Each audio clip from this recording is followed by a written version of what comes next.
నవ్వొచ్చే జోకులు చెప్పుకుందాం. బావిలోంచి బయటకు రా.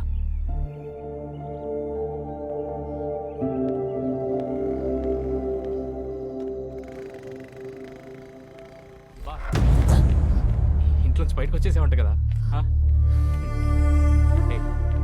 రిజెక్షన్ ఎంత కష్టంగా ఉంటుందో తెలుసా? ఏంటి ప్రాబ్లం? Stop it. నాకు పెళ్ళైందని చెప్పటమే కదా. పెళ్ళైన కూడా డిస్టర్బ్ చేసే ఫిగర్ నీది. ఒకే ఒక్క ఛాన్స్, ఒక్క ఛాన్స్. నువ్వు అందరికి ఒక నిమిషం ఇస్తావు కదా, నాకు కూడా నిమిషం ఇచ్చేసి. Sure you will not regret this. ఒక్కసారి.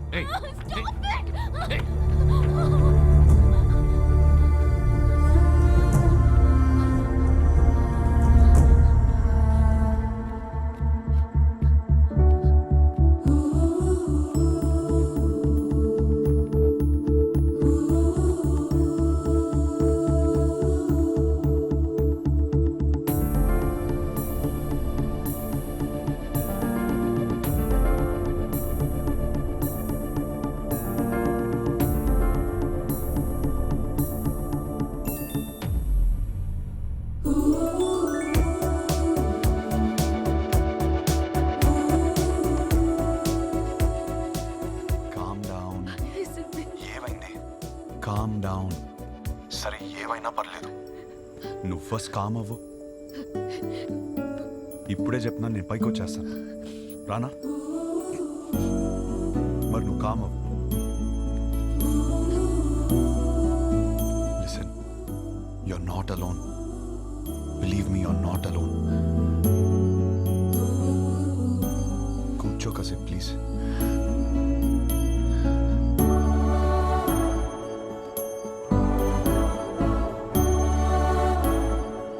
Hey, hello.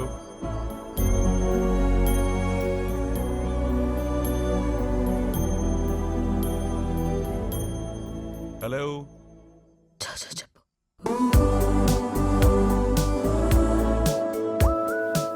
నేను నిద్రపోయేంత వరకు లైన్లోనే ఉండు.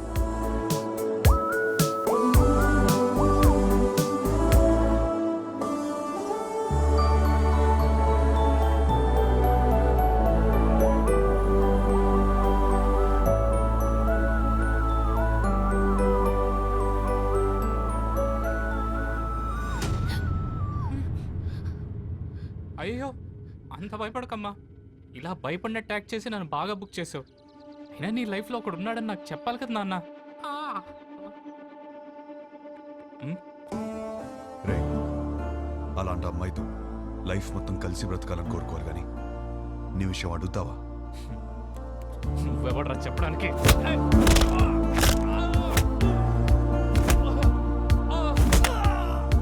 వాడింకేదో చెప్పాడు.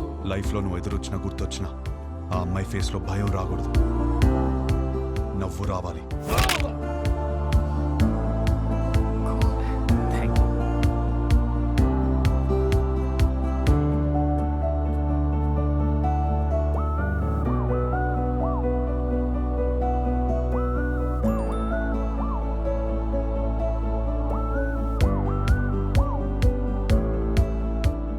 Hold your smile.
నమ్మారా?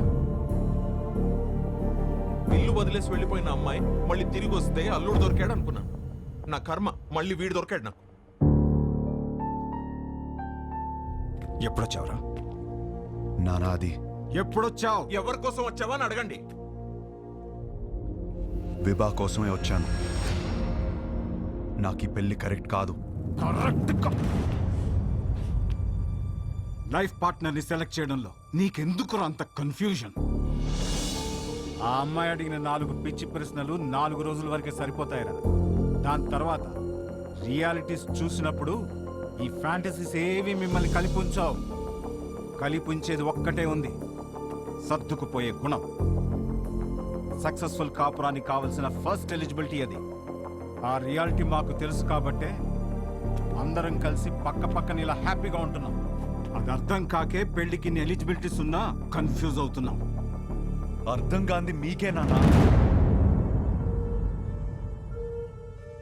కాపురానికి వేరే ఎలిజిబిలిటీస్ ఉన్నాయి. అలా ఉంటే నా కూతురి పాటికి నీ పక్కనే ఉండాలిగా. ఏది వస్తుంది రాదు, వస్తుంది రాదు.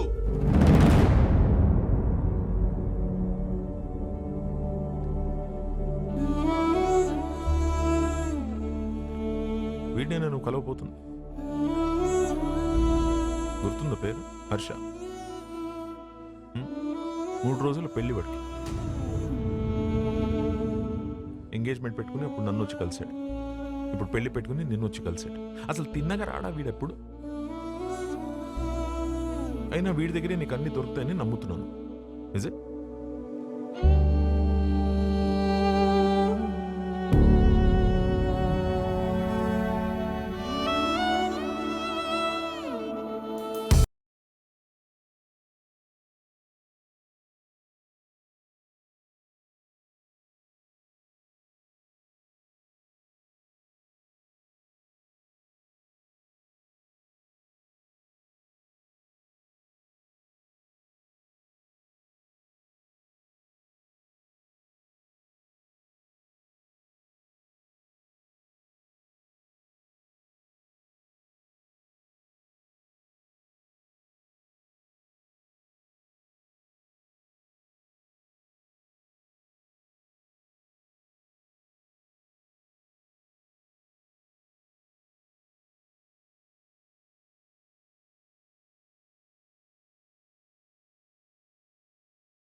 బ్రో, మేము సర్దుకుపోయి బ్రతుకుతున్నామని అర్థమైపోయింది. ఇంకేదో దారి ఉందన్నావుగా, అది చెప్పి చావచ్చుగా. అది చెప్తే అర్థం కాదు, ప్రూవ్ చేయాలి. అది ప్రూవ్ చేయాలంటే నా పక్కన విభా ఉండాలి. ఎన్నిసార్లు ఫోన్ చేసి ఫోన్ ఎత్తలేదంటే తను మళ్ళీ హర్ట్ అయి ఉంటుంది. తను హట్ అయితే వచ్చి మొహం పైన జోకులేస్తుంది. అది జరగలేదు కాబట్టి నాకు ఇంకా హోప్ ఉంది. సరే, మాకు టైం అవుతుంది. పక్కనే పెళ్ళికి వెళ్తున్నాం. నిన్నెక్కడ డ్రాప్ చేయాలో చెప్పు. ఎవరి పెళ్ళికి బ్రదర్? మేఘా, హర్ష. మేఘా నీకేమవుతుంది?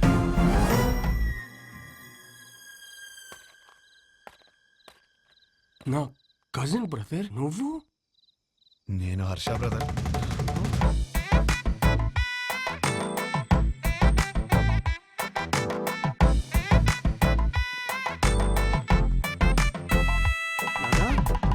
ఏంటి నాన్న నీ ప్రాబ్లము? మేఘాన్ని చేసుకుంటే లైఫ్ ఎంత బాగుంటుందో తెలుసా? చెప్పు చెప్పు, నీ మనసులో ఏదో ఉంది, చెప్పురా నాకు ఒకసారి చెప్పు, ఒకసారి చెప్పు. ఈ పెళ్లి చేసుకుంటే నీతో కాపురం చేసినట్టు ఉంటుందిరా. నాతో కాపురం చేసినట్టు ఉంటుందా? ఎంత బాగా చూస్తున్నారా నిన్ను. చోకొట్టి పడుకోబెట్టాను, ఊకొట్టి లేపాను, ఎప్పుడేటప్పుడు మ్యాగీ నూడిల్స్ పెట్టాను. ఇంకా ఆపరా. For the first time I think I need a shoulder రా.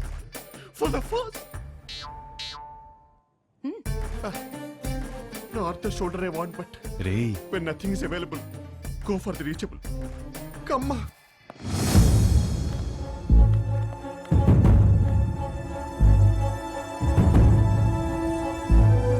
నీకు విభా తెలుసా?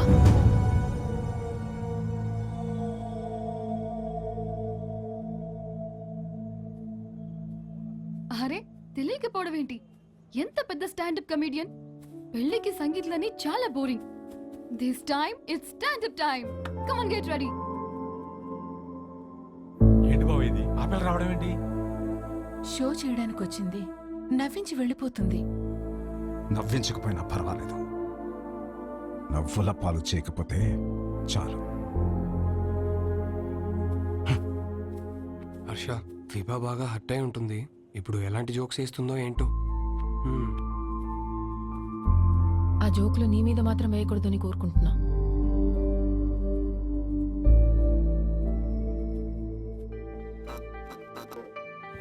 ఇండియన్ హిస్టరీలో, జాగ్రఫీలో, ఫిజిక్స్ లో, కెమిస్ట్రీలో ఫర్ ద ఫస్ట్ టైం పెళ్లిలో స్టాండర్డ్.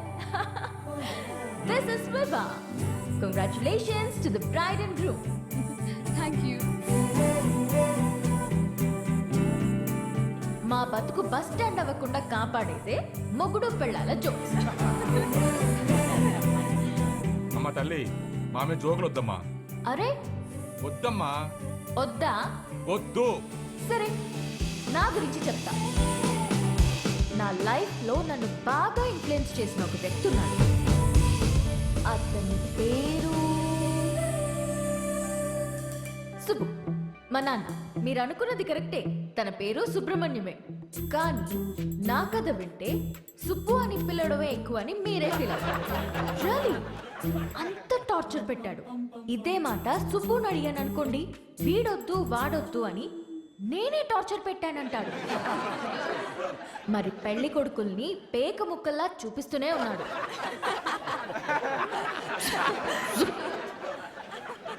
నేనేమో కింగ్ని ఎక్స్పెక్ట్ చేస్తుంటే 13 కార్డులో జోకర్లే. 13 జోకర్లనే చూపిస్తుంటే నేనేం చేస్తాను? అప్పుడు వచ్చాడు నా రాజకుమారుడు.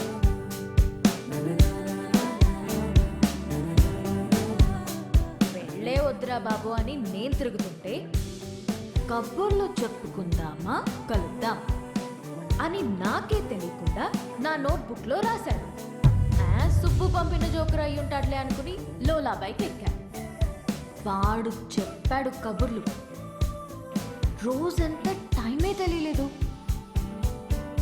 దిగాక తెలిసింది వాడు లోలా వాడు కాదు, ఆ బుక్ లో రాసిన అవులాగాడు.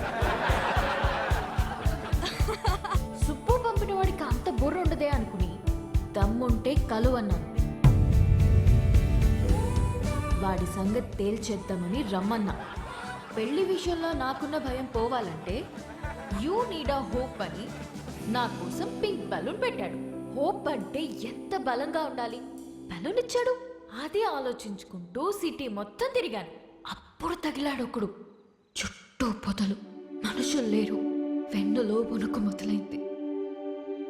ఏం కావాలరా అని అడిగితే ఒక్క ఛాన్స్ ఇమ్మన్నాడు. ఎలాగో ఎస్కేప్ అయ్యి ఇంటికి వచ్చాను కానీ వణుకు మాత్రం తగ్గలేదు. ఎవరితోనైనా మాట్లాడితే భయం పోతుందని కాంటాక్ట్ లిస్ట్ మొత్తం వెతికాను. ఎవరికే చేయాలనిపించలేదు. సుబ్బుకి చేద్దామంటే అక్కడికి ఎందుకు వెళ్ళావు, అక్కడేం పని నీకు అని మొదలెడతాడు. నా సిచ్యువేషన్ని అర్థం చేసుకోడు. సడన్గా ఒంటరిగా ఉన్నానని అనిపించింది. కాంటాక్ట్ లిస్ట్లో ఎన్ని వందల పేర్లు ఉన్నాయని కాదు, అవసరమైనప్పుడు మన ఎమోషన్స్ని షేర్ చేసుకోవడానికి మనకంటూ ఒకడు ఉండాలి. అందుకే పెళ్లి చేస్తారేమో. అప్పుడు వచ్చింది మెసేజ్ వాడి దగ్గర నుండి, calm down, you're not alone అని. ఆ ఒక్క మాట నాకు ధైర్యాన్ని ఇచ్చింది.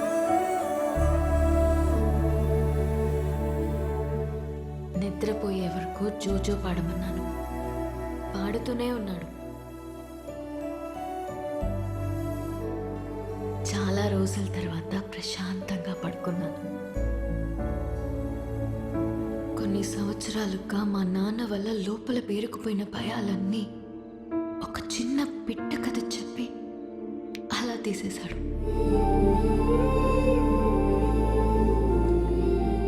కనిపించకుండానే ఒక కాపురం చూపించాడు. కలుద్దామనుకున్నా. మా నాన్నకి హీ ఈస్ ద వన్ అని చూపించాలని వెయిట్ చేశాను. అంతలోనే మా నాన్న షాక్ ఇచ్చాడు. వాడికి పెళ్ళి అని.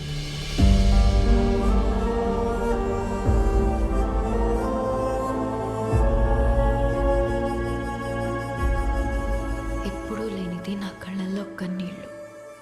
వాడు నన్ను మోసం చేశాడని కాదు, ఎప్పుడో నేనన్న మాట పట్టుకుని వాడు నా కోసం వచ్చాడా. నా కోసం ఒకడు పుట్టుంటాడు అనుకున్నాను, కానీ నా మాటల్లోంచి ఒకడు పుట్టొచ్చాడా. పడిపోతున్న నన్ను నిలబెట్టడం కోసం అంత తాపత్రయపడ్డాడా.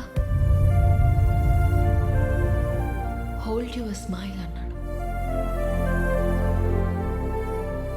నా కోసం తన ఫ్యామిలీని ఒప్పించాలని ఒంటరిగా కష్టపడుతున్నాడా. వాడి గురించి తలుచుకుంటుంటే ఎప్పుడు కూడా కన్నీళ్ళు ఆగట్లేదు.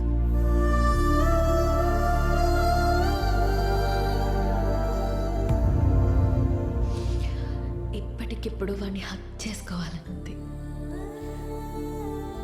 కానీ వాడి హక్ నాకు ఈ లైఫ్లో దొరుకుతుందో లేదో తెలియడం లేదు.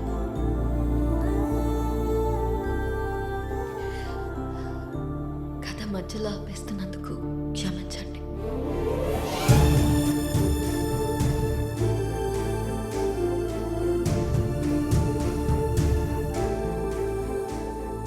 ఆగు.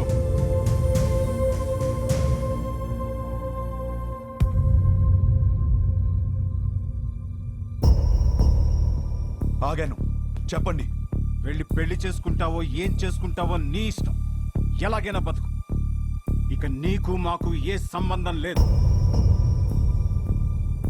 కానీ వెళ్లే ముందు ఆ అమ్మాయికి సారీ చెప్పేసి వెళ్ళు.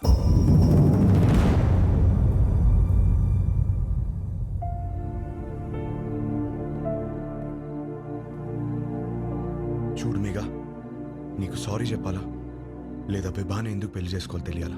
ఆల్రెడీ విభా నన్ను కలిసి అంతా నాకు చెప్పింది. నాకంతా అర్థమైంది, అందుకే తనని పిలిచాను. కానీ అంకుల్, మీకే హర్ష అంటే ఏంటో ఇంకా అర్థం కాలేదనుకుంటా. ఎగ్జాక్ట్లీ. ఆ రోజు మీ అందరికీ అర్థమయ్యేలా చెప్దాం అనుకున్నాను, కానీ పక్కన అమ్మాయి లేదు, రాదు అన్నారు. ఇవాళ అమ్మాయి వచ్చింది. ఇవాళ కూడా చెప్పకుండా వెళ్ళిపోమంటారే, నాకు అర్థం కాదు. మీరేమన్నారు? కాపురానికి కావాల్సిన ఏకైక ఎలిజిబిలిటీ సర్దుకుపోవడం. ఇంకొకటి ఉంది నాన్న.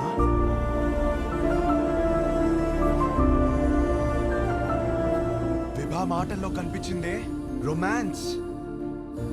అది అస్సలైన ఎలిజిబిలిటీ. విభాన్ కలిసి మొదటి రోజే అడిగేసింది, what you expect from a married life అని. నేనేదోలా ఏదేదో అనేసాను, లవ్ అని కూడా అన్నాను.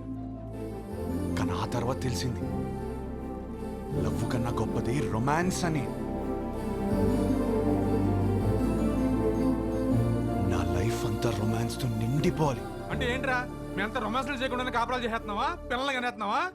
మామయ్య, మీకు ఎలా చెప్పాలి? మీకు ప్రేమ అంటే అర్థమవుతుంది, రొమాన్స్ అనగానే ఏదో బూతులా మాట్లాడతారని నాకు అర్థం కాదు. రొమాన్స్ అంటే గదిలోకి వెళ్ళి తలుపులేసేసి 10 నిమిషాలు ముగించే పని కాదు. రొమాన్స్ అంటే ప్రేమని చూపించడం. ప్రతి ఒక్కళ్ళు ప్రేమిస్తున్నానని చెప్పేవాళ్లే, కానీ ఎంతమంది ఆ ప్రేమని చూపిస్తున్నారు? ఎరా, ఎవరు చూపించట్లేదని ఎట్లా అంటావు? మేము చూపిస్తున్నాం ఇక్కడ. ఏంటి సార్, ఏంటి సార్, ఏంటి సార్, ఎలా చూపించారు? గిఫ్ట్ తెచ్చి తీసుకో అని టేబుల్ మీద పడేశారు, అలానా? కాస్ట్లీ గిఫ్ట్ ఇచ్చారని మీరు పొంగిపోవడం కాదు సార్, దగ్గరికి వెళ్ళి ఆవిడ పొంగిపోయేలా ఇవ్వటంలో ఉంది ప్రేమని చూపించటం.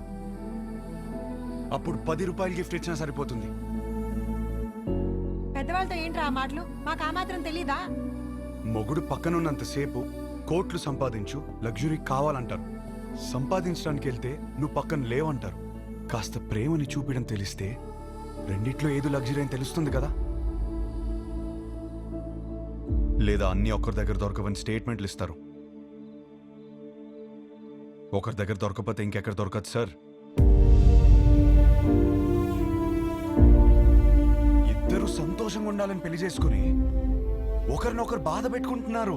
ఆ బాధని ఎలా తీర్చాలని నేర్పించకుండా సర్దుకుపో అంటుంటే ఎలాగో బ్రతికి చావు అన్నట్టుంది నాకు.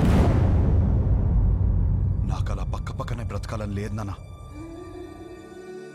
నాకు నా వైఫ్తో చాలా అంటే చాలా దగ్గరగా బ్రతకాలనుంది. అలా బ్రతకాలని తెలిసిన అమ్మాయి విభా.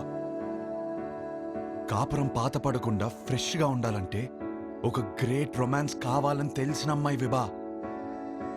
తన బాడీ తనది మాత్రమే కాదు, వచ్చేవాడిది కూడా అని హెల్దీగా అందంగా ఉంచడంలో ఎంత రొమాన్స్ ఉంది.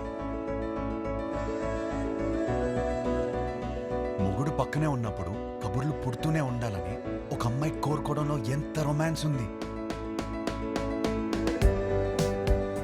నాకు సన్సెట్ ఇష్టం, ఎందుకంటే నా లైఫ్ పార్ట్నర్ ఇంట్లో వెయిట్ చేస్తుందని ఆశ రేజ్ చేస్తుంది కాబట్టి. ఇలా ఆలోచించడం డర్టీ అయితే కొంచెం డర్టీ మైండ్ ఉండాలి నాన్న. నువ్వేమన్నావు మావయ్య? పెళ్లి చేసుకోవడానికా ఉంచుకోవడానికా? ఉంచుకోవడానికే, దగ్గరగా ఉంచుకోవడానికి. ఇవన్నీ తెలియకే కోర్టులో తలదించుకున్నాను. ఇప్పుడు తలెత్తి చెప్తున్నాను, నా కాపురం బాగుంటుంది. నాకు విభానిచ్చి పెళ్లి చేయండి.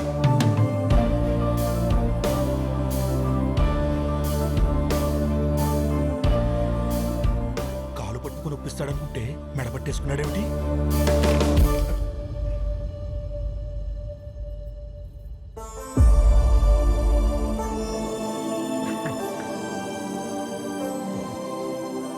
రే, అమ్మాయి బాధపడుతూ ఉంటుంది, వెళ్ళి కబుర్లు చెప్పు. కౌగిలించు.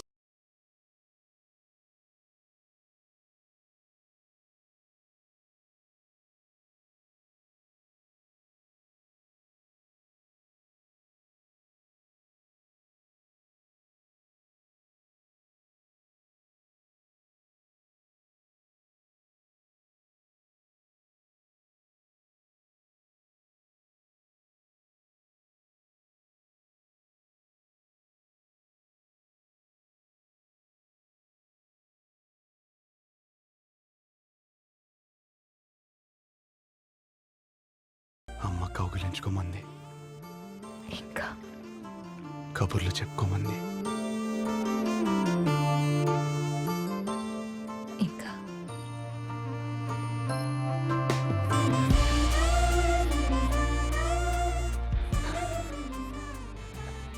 నీతో కనీసం 25,000 మీల్స్ కలిసి తినాలి.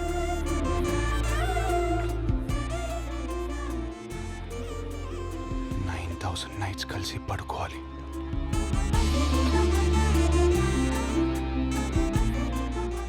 కొన్ని వందల వెకేషన్కి వెళ్ళాలి. అన్నిటికీ మించి కొన్ని లక్షల కబుర్లు చెప్పుకోవాలి.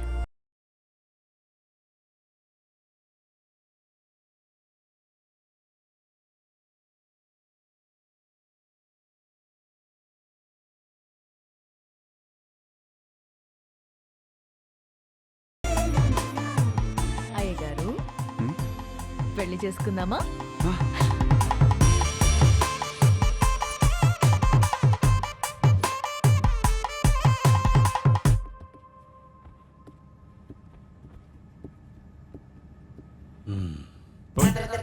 ఈ సీట్ నా సీటే.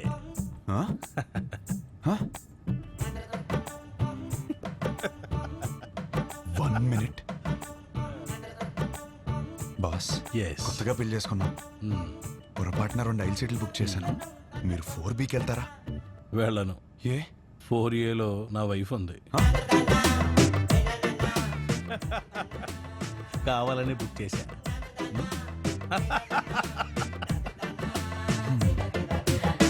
It's okay. ఇది మన ఫస్ట్ జర్నీ కదా, మెమరబుల్గా చేద్దాంలే.